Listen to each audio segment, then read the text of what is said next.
Good morning. कसे आहे सगळे? Happy Sunday. एकदा एक तीरंदाज असतो आणि त्याला खूप गर्व झालेला असतो की त्याला कोणीच हरवू शकत नाही. त्याच्या इतका ग्रेट तीरंदाज कोणीच नाही आहे. तो सगळ्या अशा गावांमध्ये जातो, लोकांशी शर्यत लावतो आणि त्यांना हरवतो. त्याचा तो एक आवडता उद्योग झालेला असतो. तर एकदा एका गावात तो जातो, तर तिथे असंच चॅलेंज करतो लोकांना की मला हरवून दाखवा.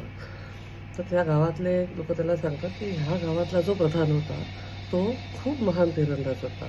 तू जे म्हणतोय ना, तुझ्यापेक्षा तो खूप महान होता.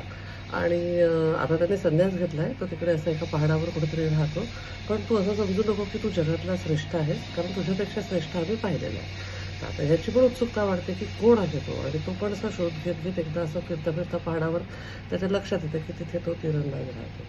तो जातो तिथे आणि त्यांनाही चॅलेंज करतो. म्हणतो मी सगळ्यांना हरवलेल्या आसपासच्या गावातल्या, मला आता तुमच्याशी पण चॅलेंज करायची इच्छा होते. तर ते त्याला घेऊन असं एका खाईच्या तिथे जातात. डोंगराच्या तिथे राहत असतात ते. त्या दोन डोंगरांना जोडणारा एक असा लाकडी पूल असतो. त्यांना दिसतो तो तिथून. तर ते जे प्रधान जे असतात ते त्याला घेऊन जातात हात धरून. तो असा लाकडी हलणारा पूल असतो थोडा, आणि ते बरोबर पुलाच्या एक्झॅक्ट मध्ये उभं राहतात आणि त्याला म्हणतात त्या झाडाला आता आपल्याला तीर मारायचं आहे. ते स्वतःचा बाण काढतात आणि मारून दाखवतात एका क्षणात. आणि त्याला सांगतात की आता तो माझा बाण जिथे आहे तिथे तुला बाण मारायचा आहे. हा सोडतो तीर, एक दोन त्याचे कुठे हवेत जातात कळतच नाही.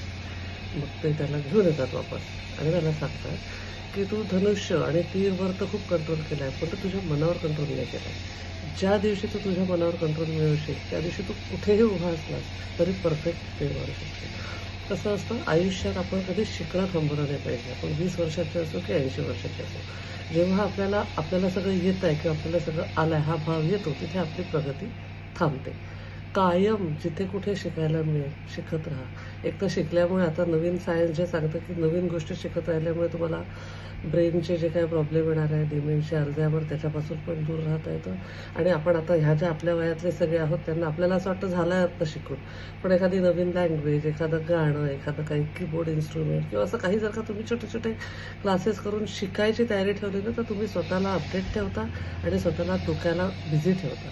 त्याच्यामुळे आपल्या मनावर कंट्रोल करणाऱ्या ज्या ज्या काय गोष्टी असतील त्या करायचा प्रयत्न करायचा. Be happy, stay blessed. I love you all.